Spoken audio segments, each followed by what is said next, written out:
They ridiculed the quiet humans in the back, then saw what sat behind them. The joke landed before the session even opened. Exalted Chorus Vane of the Vorith Collective did not wait for the formal address.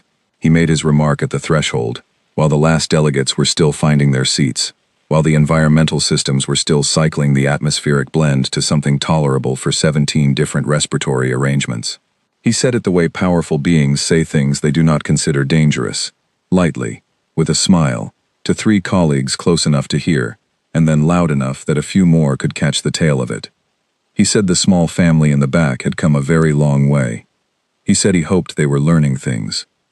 He said it in the clipped, musical cadence of High Vorith, which made everything sound elegant, and which made cruelty sound like poetry.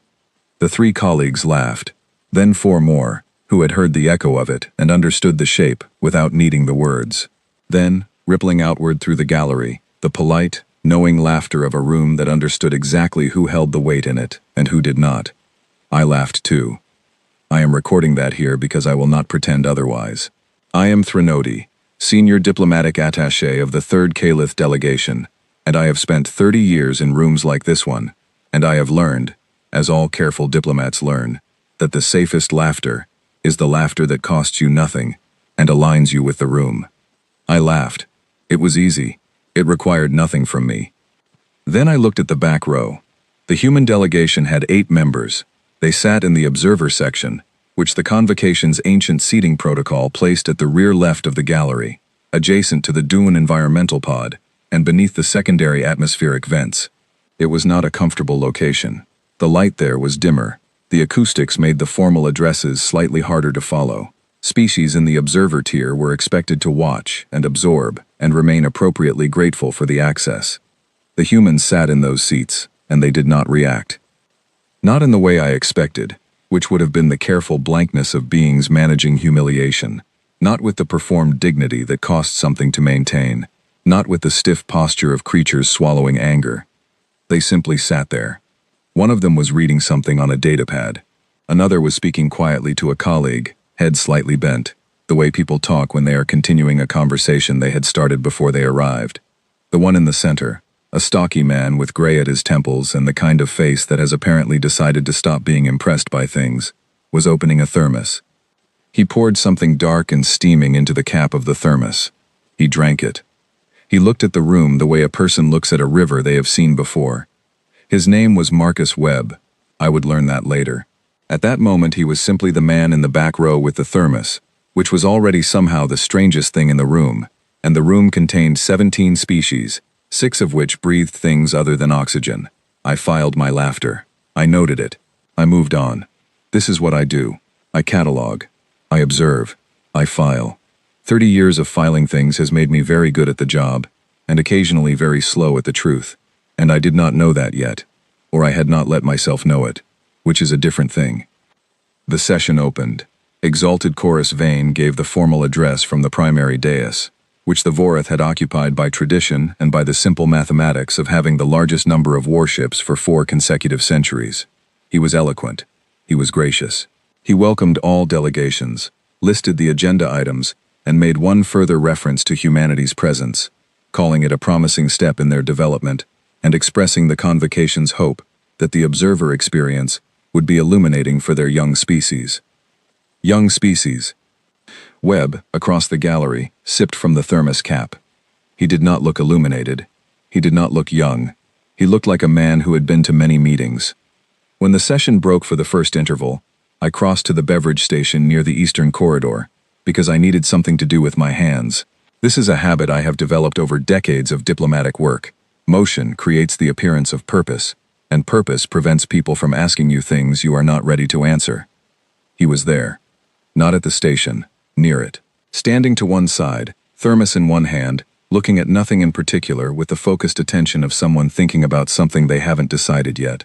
He registered me the way perceptive people register things, without making it obvious he was doing it. I said, because it was the neutral thing to say, long session. He said, they often are. And then, after a pause that was neither awkward nor particularly comfortable, good to finally be here though. I did not know what to do with that, specifically with the word finally. It implied duration. It implied waiting. It implied that being here, in the back row, under the dim lights, beside the dune's atmospheric equipment, was a destination that had been held in mind for some time, and that its achievement was satisfying in a way that had nothing to do with the room's opinion of him. I said something polite and moved on. I filed the word finally in a category I did not have a proper name for yet. I would need that category later. The afternoon session covered 3 agenda items that did not involve humanity, and 2 that mentioned them in passing, in the administrative language used for species that have not yet completed their probationary documentation. The humans sat through all of it with the same quality of attention, present, quiet, slightly apart from the performance of it in a way I kept noticing, and kept filing without examining. At one point, during a procedural dispute between the Sewell and the Drain delegations, a heated thing, as Sewell-Drain disputes always are, involving resource rights and a mid-system belt, both claimed through competing historical surveys, I happened to look at the back row. The human who had been reading the datapad had stopped reading. She was watching the Sewell delegate with what I can only describe as professional interest, not alarm, not the polite attentiveness of an observer following protocol, the focused, slightly narrowed attention of someone who is taking notes inside their head. She caught me looking. She did not look away. She gave me a small nod, as if we had confirmed something between us, and then returned her attention to the dispute. I looked away first. I do not know why that bothered me. I filed it in the same unnamed category as finally, and moved on, because that is what I do, and that is what I had always done, and for 30 years that approach had served me without any particular consequence. At the close of the session, Vane's aide distributed the following day's agenda through the delegation channels. I scanned mine while walking back through the eastern corridor. The human delegation's status elevation petition, a bureaucratic formality, the kind of rubber stamp review that required an afternoon and a signature, was listed for the morning. I remember thinking, straightforward, low stakes, done before lunch. I remember being, at that moment, entirely and completely wrong about what straightforward meant in the context of this particular species. I just didn't know it yet.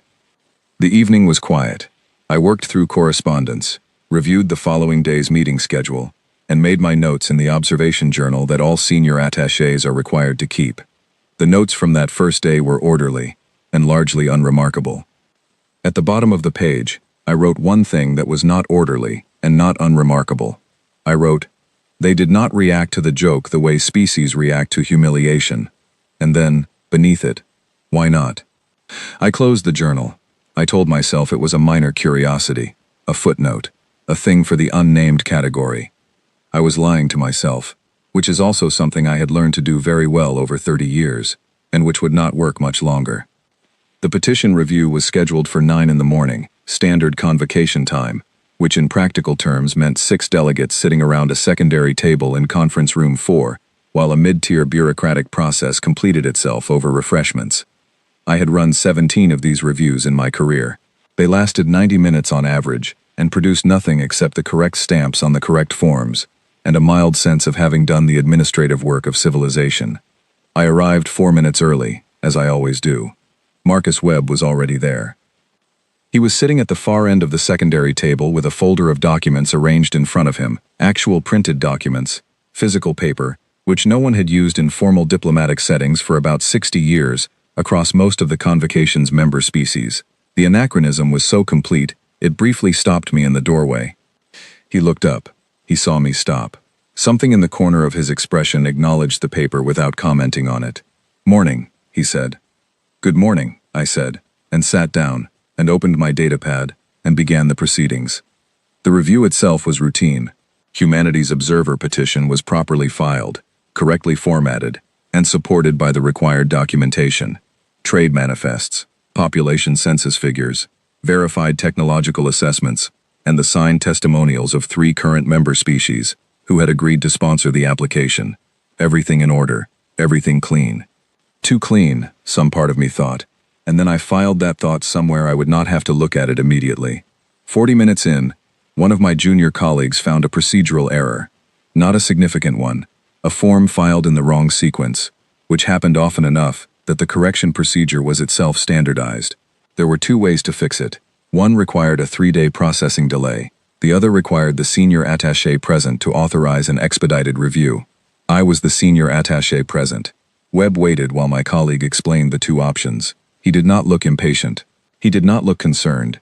He had his hands folded on the table, and he was looking at a point on the middle distance that suggested he was thinking about something unrelated to the procedural error, which should have been impossible, given that the procedural error affected his petition directly. He said, when my colleague finished, "Whichever is more convenient for attaché Threnodi." I authorized the expedited review in the time it took me to press 2 buttons. He thanked me, briefly, without performance, gathered his printed documents, left. I sat for a moment after the room cleared.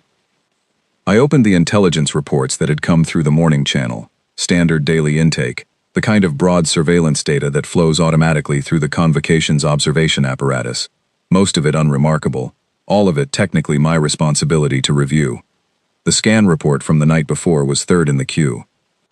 Routine arrival scans, which the convocation ran on every vessel entering the system during convocation sessions, had processed the human delegation's 3 ships, a diplomatic transport, and 2 support vessels, all within expected parameters for a species at humanity's documented technological level: compact, functional, the kind of ships that suggested competent engineering without suggesting anything excessive. Then the report noted an anomaly. I remember reading the word anomaly and feeling the small, particular alertness that the word always produced in me, the professional reflex of a diplomat who has learned that anomalies are where the actual content of situations lives.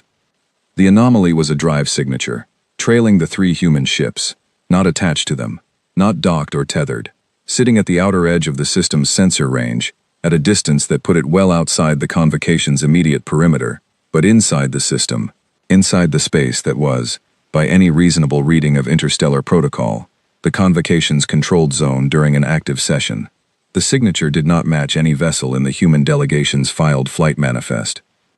The convocation's military analyst, a Voreth subcommander named Exalted Iteration Son, who had the broad, unhurried confidence of someone whose species had not lost a military engagement in 200 years, had reviewed the data and classified it as measurement error, equipment noise, background interference from the outer planet's magnetosphere. He had signed off on it in the same tone he would have used to authorize a lunch order. I read his conclusion twice. I looked at the raw data beneath it. I am not a military analyst. I know enough about drive signatures to read reports, not to generate them. But I had been reading reports for 30 years, and I had learned, as all experienced readers of reports learn, that numbers have textures. They feel a certain way when they are recording something real, and a different way when they are recording nothing. Equipment noise has a particular texture. Magnetospheric interference has a particular texture. This had neither. What this had was the texture of something that was trying not to be noticed. The distinction, to anyone who has spent enough years reading reports, is not subtle. Equipment noise does not try. Magnetospheric interference does not try. Whatever had produced this signature had made choices about what to emit and what to suppress that were consistent with a vessel, or vessels, operating under active concealment protocols. Active concealment protocols that were, incidentally, more sophisticated than anything in the convocation's registered technology database for humanity. I noted this. I filed it. And then, for the first time in my career, I wrote a second line beneath the filing notation. I wrote, "I do not believe the measurement error conclusion." I sat with that sentence for a moment, because it was the first time I had committed a professional disagreement with a superior analyst to my own private record, and it felt significant, in the way that small true things feel significant before you understand their size. Then I went back to work, because there was more in the queue, and I had a full afternoon ahead. The afternoon brought 2 things I had not scheduled. The first was a request, filed through proper channels, from Webb's delegation for a brief informal meeting, a courtesy call, the kind that observer-tier species sometimes requested and that the protocol handbook described as non-binding and at the discretion of the receiving attaché. I approved it because refusing without cause would have been a minor protocol discourtesy, and because I admitted to myself, curious. He arrived with one other person, a woman from his delegation named Claire Okafor, who had the compact, organized presence of someone who was very good at her job and had decided not to advertise it. She carried a physical notebook, also paper. I was beginning to understand that the paper was not anachronism. It was a choice. The meeting was brief and pleasant, Webb expressed appreciation for the expedited authorization. He asked one or two politely specific questions about the convocation's standard review timeline for elevation, from observer to provisional member status. Questions that were technically answerable from the public handbook, but which demonstrated that he had read the handbook carefully enough to know which answers the handbook gave, and which answers required someone who actually worked inside the process. I answered them, fully, accurately. He thanked me. Okafor wrote something in the notebook.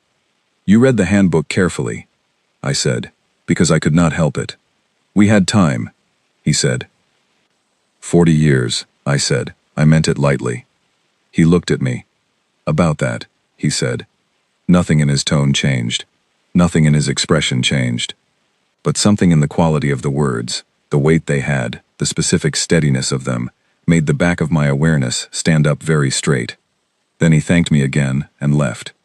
I looked at Claire Okafor's notebook, which she had closed and tucked under her arm. I thought about the anomaly in the scan data. The second thing I had not scheduled was a message from Exalted Chorus Vane's office, requesting that I forward any overnight intelligence reports that fell under the diplomatic tier monitoring designation. This was not an unusual request. Vane's office made similar requests periodically, and as senior attaché, I was one of several conduits for such data. I forwarded the queue, including the scan report. Then I sat at my desk and pulled Webb's biographic file. It was standard intelligence intake, the kind of file maintained on all delegation members from observer tier species, which tended to be thin because there was not much to maintain them on: education, career service, languages spoken, medical notes, next of kin. Marcus Webb, 61 years of age, career diplomat for the last 40 years. Before that, 12 years of service in an institution described in the file as Strategic Deterrence Command. I searched the Convocations database for Strategic Deterrence Command. No results. I searched the Calith Intelligence Archive. No results. I searched the cross-referenced military registry that the Convocation maintained for all member and observer species armed forces designations. The designation existed in the registry. It was listed, meaning someone had at some point logged the name, but the entry fields were either blank or marked with a notation that translated, roughly, as classification status not available to current user tier. I was a third-tier senior attaché, with 30 years of service, and one of the higher clearance levels in the Calith delegation. Not available to my tier. I looked at that notation for a long time. Then I went back to the scan data. I pulled the raw numbers again, not the analyst's summary, the actual emission readings, the mass displacement figures, the energy containment profile. I was not a military analyst. I could not do what Son could do with those numbers. But I could do unit conversions. Everyone who works in interstellar diplomacy learns unit conversions as a matter of basic competence. You deal with too many species measuring things too many different ways to function without them. I converted the mass signature reading to the standard measurement unit that the Convocation used for vessel classification purposes. Then I checked the number against the classification table. The classification table had 11 categories, ranging from light scouts to dreadnought tier capital vessels. The Vorith, who maintained the largest recognized fleet in the Convocation, operated 7 vessels in the top category. This was considered, across all 17 species, to be an almost unimaginable concentration of military weight, the kind of power that had shaped the last 4 centuries of interstellar politics. The number I had converted did not fit in any of the 11 categories. It did not fit because it was larger than all of them. Not slightly, not at the edge of the top tier. Larger. And it was, I reminded myself, sitting at the system's edge, sitting quietly, sitting in the dark. I closed the file. I went to make tea, because my hands needed something to do, and because sometimes the body knows it needs a moment before the mind is ready to admit what it has just understood. I stood at the small preparation unit in my office corridor and waited for the water to heat, and thought about the word finally. Good to finally be here. Not grateful to be here, not pleased to be included, not the language of the observed, the welcomed, the permitted. Finally, the language of something that had been patient. I carried my tea back to the desk. I sat down. I opened my observation journal to a fresh page. I wrote the 2-line note about the scan data. Then I sat for a moment and wrote, beneath it, one question. How long have they been building? I did not write an answer. I did not have one yet. I would have one within 72 hours, and I would wish, in some small and honest part of myself, that I had been slower to find it. The state dinner was held on the second evening, as it always was, a tradition as old as the convocation itself, a formal shared meal that served the actual diplomatic function of allowing delegations to interact outside the structured rigidity of the session floor. Alliances were refreshed over food, grievances were aired with enough ambient noise to grant plausible deniability. Small negotiations that could not survive the scrutiny of formal proceedings found room to breathe in the spaces between courses. I was good at state dinners. 30 years of practice. I arrived with my colleague Henner, who handled cultural liaison and who was reliably useful at these events, because he could hold a conversation with almost any species without requiring translation support for more than 2 of the 17. We crossed the gallery, noted which clusters had formed and what they signaled, made a calculation about the most productive path through the room, and began. Exalted Chorus Vane found me within the first hour, which was itself informative. Senior Voreth did not come to you at these events, unless they wanted something, or had something to offer, and either one was worth knowing. He was in an expansive mood. The day's session had gone well for Voreth interests on 2 of the 3 contested agenda items. He had the comfortable confidence of a being whose position in the room had been recently confirmed by events, and he extended it to me in the form of approving conversation, which I received as the professional currency it was. At some point in the conversation, I mentioned the scan anomaly. I kept my tone even. I framed it as a routine follow-up. Had his office reviewed the raw data, or only the summary? I was asking, I implied, because I wanted to confirm we were working from the same information baseline. Vane listened. He was quiet for a moment.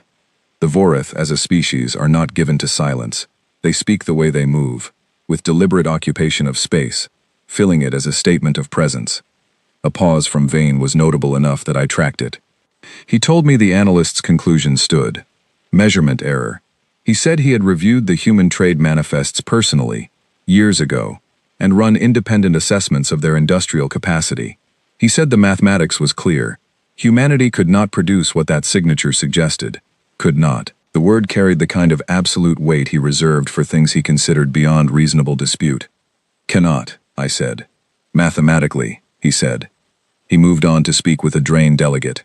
I stood where he had left me for a moment. Cannot was doing very heavy work in that sentence. I had heard Vane use the word before, in contexts where I agreed with him, and in a few contexts where I had quietly disagreed but not said so, and I tried to identify what was different about this use of it. The difference was that he had said it about something he admitted he had assessed years ago. Not recently. Years. The data I had reviewed was from last night. I thought about that. Then I thought about the human trade manifests, and I thought about something I wanted to check, and I excused myself from the conversation I had half joined, without fully rejoining it, and found a quiet alcove near the eastern wall, where I could access my work terminal, without it looking like I was accessing my work terminal. The trade manifests were in the public tier archive, easy to find, 40 years of them, filed with meticulous regularity, every shipment, every exchange, every import and export transaction between human-controlled space and the broader interstellar market. Everything was there. I spent 20 minutes reading them, and then I sat back, and I looked at the ceiling. Everything was there, and that was the problem, because in 40 years of meticulous filing, I could not find the thing I was looking for, and the thing I was looking for was a shadow. Every species in the convocation left shadows, secret programs, research projects, classified procurement. They all appeared in trade data as irregularities, unusual resource flows, import spikes that did not match declared infrastructure, personnel transfers that implied project sites the species had not publicly acknowledged. If you knew what you were looking for, you could find the outline of almost any classified development program in the resource data of the species running it. Humanity's data cast no shadows. Not small ones. Not carefully managed ones. Not the kinds of shadows you produce when you are trying to hide something. Nothing. The manifests were perfectly, completely, immaculately normal. There was a way to explain that. Humanity was genuinely unambitious in their development, had genuinely not pursued anything beyond what the manifests showed. And the scan anomaly was, in fact, measurement error. There was another way to explain it. The data was not failing to hide something. The data had been built to show nothing. The absence was not natural. It was constructed. These were two very different things, and the difference between them was everything. I looked across the gallery. Webb was at a table near the center of the room, talking with a drain logistics coordinator, a young one, moderately senior, the kind of drain who coordinated resource allocation for half the mid-system belt. They were mid-conversation, and he was laughing at something she had said. Genuinely laughing, the kind that arrives before you decide to show it, the involuntary kind, and the drain coordinator was laughing too, and they looked like two people who had found something they both found funny, which was somehow more remarkable than almost anything else in the room. He caught my eye across the gallery. He raised his glass. A small motion. Easy. The kind of acknowledgement that passes between people who have noticed each other noticing. I raised mine. Why does that feel like a message, I thought. Why does a raised glass from an observer-tier delegate feel like something being communicated rather than a social reflex? Because you know he is not making social reflexes, some part of me thought back. You know that because nothing he has done since he arrived has been reflexive. I looked away. I went back to the terminal. I pulled Webb's file again. Not the biographical summary this time, but the detailed service record, the one that required my clearance tier to access. 12 years, in Strategic Deterrence Command, before his 40 years in the diplomatic service. 40 years in the diplomatic corps. He had been a diplomat for exactly as long as humanity had been a member of the convocation. He had arrived in diplomacy the same year humanity arrived in the convocation. I filed this. Then I opened the scan data again, because I had been doing conversions in my head all evening, and I wanted to be certain before I wrote anything down, and I ran the numbers one more time, carefully. The mass signature at the edge of the system. I had been assuming, the previous night, that it was a single signature, one vessel, one large vessel. I ran the numbers again, this time not aggregating them, looking at the component readings separately, the way you look at the individual threads of a rope instead of the rope. The readings separated into distinct clusters, not one signature, multiple signatures, running close together, running dark, suppressed, managed, controlled, running in a formation that I did not have a vocabulary for, not because the formation was simple, but because what I was looking at did not match any formation in the convocation's tactical registry, and the reason it did not match was not that it was a new variation of something known.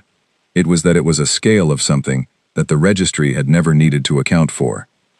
I sat back. I looked at the ceiling again. 40 years, I thought. They had 40 years. I did not finish the thought. I put the thought away. I was not ready for what finishing it produced. I went back to the dinner. I drank something. I spoke to people. I performed the diplomatic function of the evening with the competence of 30 years of practice. And I did not look at the back corner of the room again, because I knew the human delegation was there, and I did not want to look at them while I was still working out what I was thinking. At the end of the evening, I wrote 4 pages of notes. At the bottom of the last page, I wrote one question. What did they use instead of the trade system? I did not know yet. I would know in the morning, or part of it, the part that would change the way I read everything else, and the rest of it, I would learn on the session floor, in a closed chamber, from the expression on Vane's face. That expression, I will not forget. The morning began with paperwork, which is how all significant mornings disguise themselves. I was at my desk by 7, reviewing the overnight intelligence queue, when the petition clerk forwarded a secondary filing from the human delegation. It was a supplemental document for the observer elevation process, a statement of future intentions, which some species included and some did not, and which had no effect on the outcome of the petition either way. Decorative, mostly. A formal expression of values. I opened it, because I open everything. It was 3 pages. Measured language. Appropriate formality. The kind of document that said the things that these documents always said. Commitment to cooperative development. Interest in mutual resource exchange. Acknowledgement of the convocation's foundational principles. On the 3rd page, there was a line that I read 3 times before I moved past it. It said, "The human delegation looks forward to discussing appropriate frameworks for integrating humanity's currently undisclosed research programs and strategic assets into the convocation's shared security architecture." Currently undisclosed research programs. Strategic assets. I sat at my desk for a moment. Then I got up and made tea, because my hands needed something to do, and because I had learned over 30 years that the moments when you most want to rush toward information are the moments when you most need to wait 2 minutes and let your thinking organize itself first. I drank the tea standing up. I thought, they are telling us they have something. They are saying it in formal language, in a supplemental filing, in a document that is technically decorative and will not be closely read by most of the people who receive it. They are not announcing it. They are noting it. And then I thought, how long have they been noting it? I pulled the archive of previous human petition filings. Every document submitted over 40 years of observer status. Most of them were what they should have been. Routine. Minimal. The bare minimum of administrative communication from a species that was technically present, but not yet fully participating. But the supplemental statements, filed every 5 years at each review cycle, all contained some version of it. Buried in the 3rd page. Different language each time, but the same substance. A quiet, formal, almost casual reference to assets not yet declared, programs not yet disclosed. 8 supplemental filings over 40 years. 8 times they had written it, in the proper format, in the appropriate channel, in language that required you to read carefully to catch. 8 times it had been received and processed and filed without any record of a follow-up inquiry. Nobody had asked. I thought about what Webb had said. We had time. About that. I went to the session floor. The formal agenda for the morning session was the vote on humanities observer elevation, the rubber stamp review I had scheduled in my mind as done before lunch. The room assembled in the usual order. Senior delegations first, mid-tier arranged by length of membership, observer tier at the rear left. Webb's delegation took their seats. Coffee thermos on the table. One of them had a physical notebook. Vane rose to speak in favor of the elevation, which was itself a formality. The senior species always spoke in favor of the routine ones to move them through, because blocking an observer elevation required more political energy than approving it, and nobody had any reason to spend political energy on humanity. His speech was generous in the specific way of the powerful speaking about the unimportant. He mentioned humanity's promising trajectory. He mentioned their charming tenacity. He mentioned the considerable potential that the convocation was pleased to help develop. As if potential were a garden the convocation was graciously watering. Webb listened with his hands folded on the table, and the particular stillness I had stopped being able to interpret as patience, or boredom, or anything simpler than what it was. The vote was 30 seconds from proceeding. A Voreth military aide entered through the side door. Not the main entrance.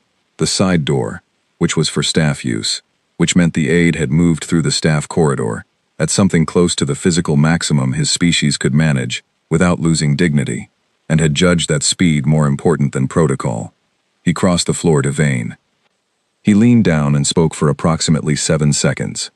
Vane's face did something I had never seen it do. Vane had commanded the Voreth's primary war fleet for 20 years before becoming the convocation's senior diplomatic voice.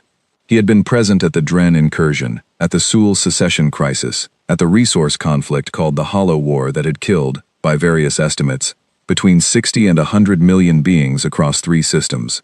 He had negotiated from positions of strength and from positions of danger with equal composure. The thing his face did when the aide stopped speaking was not composure. It was the face of a being who had just been handed a number that did not fit inside any of the containers he had built to hold numbers. He called a recess. No explanation. He left with the aide and 3 of his senior military advisors. The room turned to murmur. Every delegation in the room began the instant small politics of uncertainty, looking at each other, reading faces, trying to determine whether this was a significant event or a procedural one, and if significant, how significant. The human delegation did not murmur. I looked at the back row. One of them was reading the datapad again.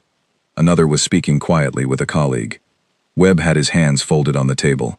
He was looking at the dais where Vane had been standing. His expression was the same expression I had seen on his face at the beverage station on the first day, and in the petition review room, and at the state dinner. The expression of someone who has already done the math and is waiting for the room to catch up. I walked to the back row. I am not sure what I thought I would accomplish. It was not diplomatic protocol to cross to the observer tier during an unexplained recess. But I had been filing things in an unnamed category for 3 days, and the category had gotten very full. And I have learned over 30 years that when the unnamed category gets full, you either name it or you ignore it, and ignoring it is the approach that eventually makes you look like a fool. I sat down. Webb looked at me, not surprised. "Something is happening," I said. He said. "You know what it is." He was quiet for a moment. Then, "We sent a courtesy notification this morning. Standard practice. Our second fleet was passing through this sector. Routine patrol. We notified the Convocation's military channel, as required by protocol." I looked at him. "Your second fleet," I said. "Yes. This is your second fleet." "Passing through," he said. "Routine." I sat with that for a moment. "The first fleet is busy?" I heard myself say. He picked up the thermos, poured into the cap, set the thermos back down. "The first fleet is elsewhere," he said. I sat in the back row of the Grand Convocation Gallery and looked at the room.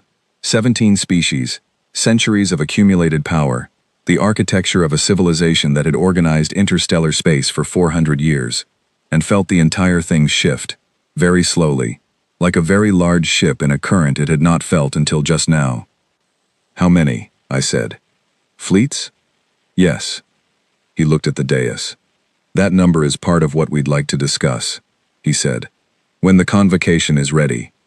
I thought about the supplemental filings. 8 times, over 40 years, in the 3rd page of a decorative document, currently undisclosed research programs, strategic assets, 8 follow-up inquiries that were never made. "Nobody asked," I said. "No," he said. "You waited." "We wanted to have the conversation in the right context," he said. It seemed important to get the context right. The room was still murmuring. Venn was still in the corridor with his military advisors. Webb sipped his coffee. I thought, he is completely comfortable. Then I thought, of course he is. The back row was not where they had been contained. The back row was where they had been watching. The extraordinary closed session was called for 2 in the afternoon. Every senior delegate. No support staff. No junior members. The first closed session in 11 years. The previous one had been called during the Hollow War, when 3 species had simultaneously submitted withdrawal threats, and the convocation had needed a room without recording protocols to work out whether civilization was going to hold together. I was included by virtue of my intelligence function. I sat to the right of my senior delegate, Consul Avron, who had been in the convocation longer than I had, and who managed the particular quality of stillness he maintained in difficult moments. Vane stood at the front of the room. He had the manifest in his hand, printed, like Webb's documents. I noticed that, and I noticed noticing it, and then I put it aside because there were more important things. He began to read. He read slowly. Not because the language was difficult, because he had clearly already read it several times, and had determined that reading it fast did not make the numbers smaller. What the manifest contained was a voluntary disclosure from the Human Strategic Deterrence Command, unprompted, filed through the standard diplomatic channel, received by the Convocation's administrative system at 7 that morning, and flagged by the Vorith military office 40 minutes later when someone got to it. A courtesy disclosure. The manifest itemized, in the standard format used for military capacity declarations, what humanity had been building. Van read the vessel classifications first, not the totals, the classifications, the categories. He read them in the Convocation's standard military taxonomy, and then, for the categories that did not match the taxonomy, he read the human designations alongside the closest Convocation equivalents. There were 4 categories with no Convocation equivalent. When he reached the tonnage figures, he paused. Vane did not pause when he read aloud. I had attended 37 sessions with him over 9 years. He did not pause. He paused. He looked at the room over the manifest. Then he continued. The Sewell representative stood up, then sat, then stood again, and appeared to make a decision that standing was simply what she was doing now, and remained standing. The Drain logistics coordinator, the young one, the one who had been laughing with Webb at the dinner 2 nights ago, made a sound. I do not have a precise description for it. It was a sound that meant something had arrived that her framework did not have a prepared response for. The Yanaki senior delegate put both of their secondary hands flat on the table, in the gesture that, in Yanaki culture, signals the activation of emergency assessment protocols. Consul Avrin did not move. He was watching Vane with the careful attention of a very experienced diplomat who had seen many things and was now seeing something that was outside the set of things he had previously seen. Vane finished reading. The room was quiet. He said, "Questions." The quiet continued for a moment, that was slightly longer than the silences that came after complex technical presentations, and significantly shorter than the silences that came after news of catastrophes. It lived in a category the convocation had not previously needed. Someone, I believe it was the Drain senior delegate, though the moment has a slightly compressed quality in my memory, asked how long. Vane said, "The manifest covers the last 40 years of active development." The Sewell representative, who was still standing, said, "We have had intelligence on their system for 40 years.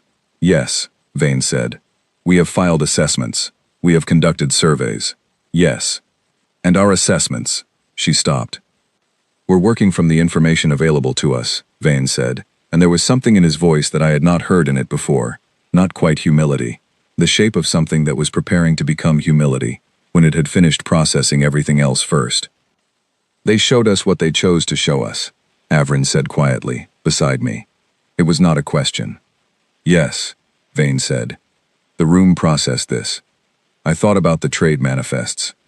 The perfectly normal, perfectly clean, perfectly non-shadowed trade manifests. I thought about the supplemental filings in their 3rd pages. I thought about 8 cycles of nobody asking. Marcus Webb was brought into the room. He came alone. He was still wearing the same jacket. He had left the thermos at his table. I could see it through the glass panel of the chamber door, sitting in the back row, alone, unremarkable, the most ordinary object in the most consequential room in interstellar history for the last 400 years. He walked to the front. He looked at the assembled room, every senior representative of every significant species, the collective diplomatic and military weight of 17 civilizations, all of it oriented toward him, with an attention that was somewhere between assessment and something else, something that most of these beings did not experience often and would not have named easily. He looked at them the way he looked at everything. He said he hoped the disclosure was useful for planning purposes. He said humanity remained interested in full convocation membership and genuinely valued the relationships they had begun building over the past 40 years. He said he recognized the disclosure was a lot to process. The corner of his mouth moved when he said it, not a smile, the suggestion of one, the kind you make when you have considered something from many angles over a long time and have reached a point where the situation's absurdity is as visible to you as its weight. He said, "We want to be clear that our interests are cooperative, not competitive." He looked at the room. "We were never concealing what we were building. We were waiting until someone asked us about it directly." He paused. No one asked. The room was very quiet. "We found that interesting," he said, diplomatically speaking. I watched the room absorb this. What he was saying, in the understated language of a diplomat who had spent 40 years in this building watching how things were said, was this: "You did not ask because you did not consider us significant enough to ask.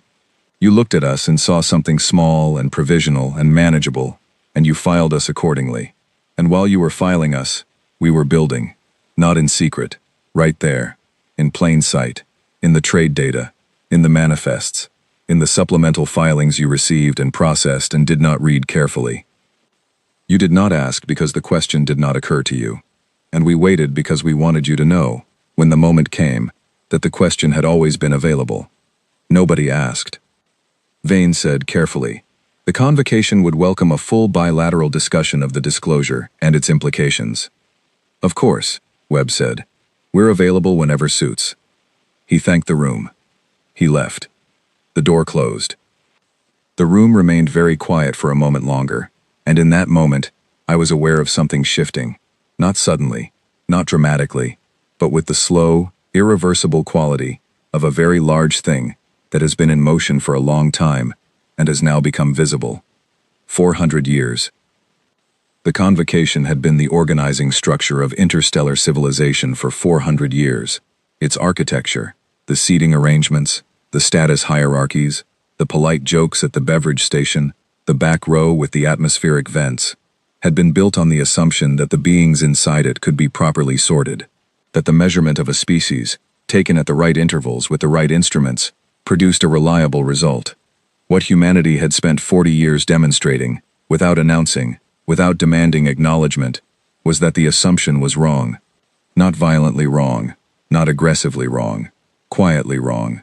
In the third page of a supplemental filing, filed correctly, in the right format, in the right channel, every 5 years for 40 years. The session broke without formal adjournment. Delegates left in clusters, speaking in the lowered registers of people who are working through implications they have not finished mapping. The Sewell representative, finally sitting down, was in close conversation with her military advisor. Vane left with his full staff, moving with the purposeful quiet of someone who has a great deal of thinking to do before tomorrow. Consul Avron touched my arm as we stood. "Your report tomorrow," he said. "Yes," I said. "Include the scan data. All of it." "Yes." He left. I stood in the almost empty chamber and looked through the glass panel at the back row. Webb's delegation was still out there, in the observer section, collecting their things, with the organized efficiency of people who had done the job they came to do. The thermos was being packed. The notebooks, there were 3 of them now, I noticed, from 3 different delegation members, were being closed and tucked away. Webb was standing. He was looking at the main chamber, and for a moment, through the glass, he was looking in my direction. I do not know if he could see me clearly. I walked out. He was at the main door. Of course he was. He had his jacket on, thermos in one hand, the easy, unremarkable posture of a man who has attended many meetings and is now done with this one. He held the door. "Long session," I said. "They often are," he said. I stepped through. The corridor outside was the same corridor it had always been, the same pale material, the same indirect light, the same environmental blend calibrated for 17 species. Everything exactly as it had been 3 days ago, when I had walked through it thinking that today's session was going to be straightforward and low stakes and done before lunch. I did not look back at the back row. There was no need. I knew what was sitting there. I had known, I think, since the first day, since the beverage station, since a stocky man with a thermos and 40 years of patience had told me it was good to finally be here, and I had filed the word finally, without looking at what it meant. I walked down the corridor. I thought about 40 years of supplemental filings, and third pages, and questions that were always there to be asked. I thought about the back row, about how you choose a seat, about how a species that has decided it does not need the room's approval for its self-assessment does not feel humiliated by the back row, because humiliation requires you to accept that the room's opinion is worth something, and they had done their math on that question a long time ago. They had sat in the back row, and they had watched, and they had built, and they had filed the right paperwork in the right format in the right channels, and they had waited. Not because they had to, because context mattered to them. Because they had wanted this conversation to happen in the right room, at the right time, with the right understanding behind it, with everyone in the right position to understand what being asked means, and what not asking says about you. I went back to my office. I opened my observation journal. I wrote for a long time. At the bottom of the last page I wrote 2 lines, and then I stopped, because there was nothing else to add, and because the 2 lines were complete in the way that true things are complete. Not comfortable, not resolved, just true. I wrote, "They did not wait because they were afraid of us." And beneath it, they waited because they had already decided how this ends, and they were kind enough to give us time to catch up. I closed the journal. Outside, the corridor was quiet. The back row was empty. The thermos was gone. Everything was exactly as it had been, except nothing was.